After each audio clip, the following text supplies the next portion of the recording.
Let me tell you about the coffee and tea factory at Pacific Fair, because this is another disaster story about brand persona gone wrong. At Pacific Fair Shopping Centre on the Gold Coast, it's a fantastic shopping mall. Goodness knows there's hundreds and hundreds of shops there.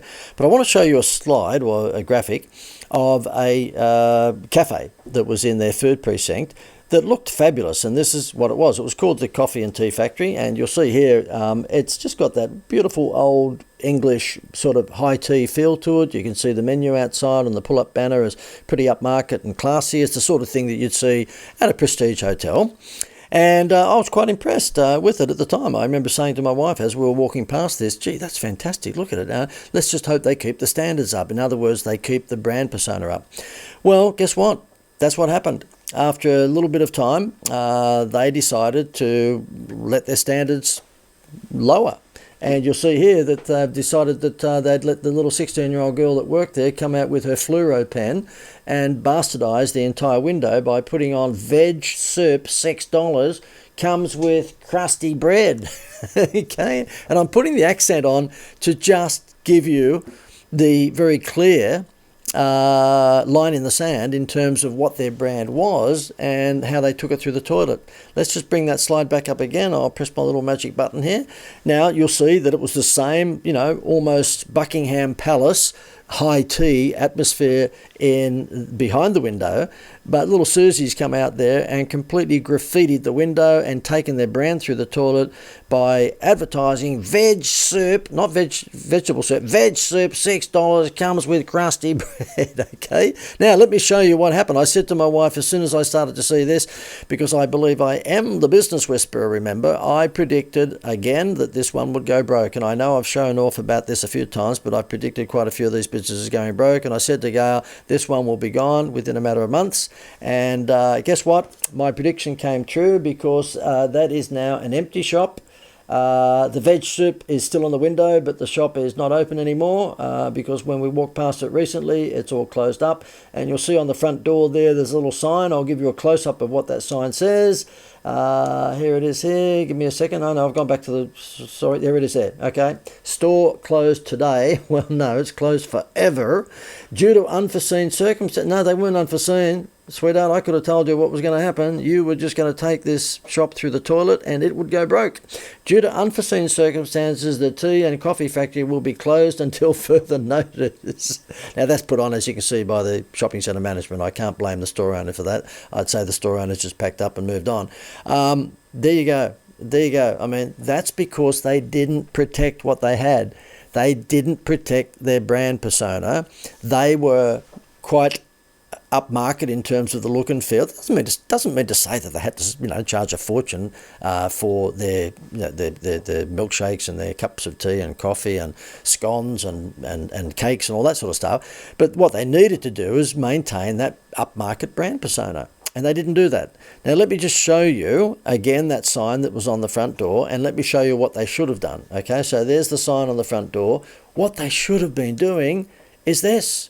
That's the look and feel. I'm telling you, when I looked into it, even when it had just opened, they didn't have their staff dressed up like that. Nothing like that. They just had black T-shirts on, and I think they might have had joggers.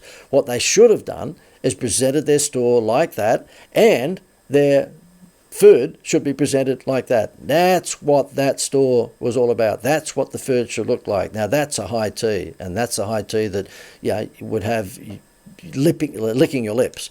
That's the presentation that they should have had. But no, they didn't do that.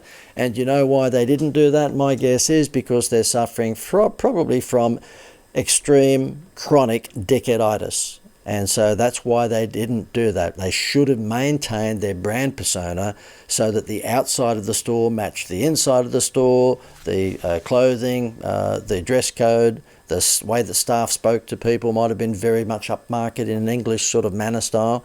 Didn't do any of that. And it's just so important. I believe that a number of times I've had John Formica speak to lots of my sort of members of my program and so forth. And John Formica is the guy who worked for Walt Disney World for about 10 years, and he was involved in their resorts division. And the great benefit that John brings to the table, because now he basically has left Disney and he promotes himself as a keynote speaker, with the subject matter being, if Disney ran your business, what would it look like? He brings to the table the absolute discipline that Disney has across all of its divisions in terms of maintaining its brand persona. I've studied Disney over the last 20 years, and I probably know as much about Disney as John Formica does, and I didn't officially work for them, but I was one of the leading licensees here in Australia for their products. So when they would bring out The Lion King or Little Mermaid or Beauty and the Beast or whatever it might be, I would take out licenses for certain products, colouring in books or stickers or bubblegum cards or posters or whatever it might be. And I was one of the top licensees in Australia because we sold a lot of that merchandise. We sort of knew how to do it. And as a result of getting involved with Disney at that time, I used to go backwards and forwards to Florida, to Orlando, and I would attend week-long conventions, which were called, Dreaming and Doing, People Management, and I think it was something like Wow Them Like Never Before, something like that. I did a number of them. And I remember we had young children at the time, so therefore every time Dad decides to go to Walt Disney World for a conference, we'd have to drag the Von Trapp family along with me because we had 6 kids under 12 in those years, and so therefore every time I went to a conference, it would cost me like $20,000 or $30,000. But anyway, so I learned about the Disney culture, and Disney are absolutely just fanatical about making sure that when you come out onto Main Street Disneyland, you're on show. It's called, I think John Formica says it's called Showtime. And they teach you that the moment you walk out from the back of house into any of the main streets of Disneyland, you just turn on. It doesn't matter what's happened that morning, whether you've had a fight with your husband or wife, or whether the dog bit you, or whether your coffee was cold, you just turn on when it's time to turn on. And that's just the way it is. And I know myself, gosh, I do seminars. And there are some times that, you might be doing an evening seminar where you've had a shit day. You don't really feel like bouncing out there on stage and doing the whole wow thing, but you've got to just turn on. That's the way it is. You can imagine, if someone's come to be pumped up with some marketing advice and I've had a bad day and I walk out and go, I don't really want to do this, but I guess we'll go through this damn wow factor marketing. I don't think there'd be too many people in the audience that would be too keen to listen to that. So therefore, it's all about brand persona, and it's all about brand persona across all of the levels of your business. That comes to customer service, it comes to basically your website, comes to any brochures, comes to anything you might do with electronic media, radio or TV, and it certainly comes to, if you happen to be a bricks and mortar business, the appearance of your business. And I've got a number of clients on board at the moment. One who happens to be a orthodontist in Melbourne, Australia, who is doing a fantastic job at transforming his building, the exterior of his building. Joe Papa, his name is, and he's doing a marvellous job. We've put him in contact with one of our artists, and he's just absolutely transforming his building to make sure that he looks like the orthodontist that you should be going to for you or for your children. And I've had a number of other people involved in our program. There happens to be a chiropractic, I don't think there's such a word, a chiropractor service in Sydney who's revolutionising the outside of his building for the same reasons. It's all about making sure that you communicate your brand persona in the most theatrical way.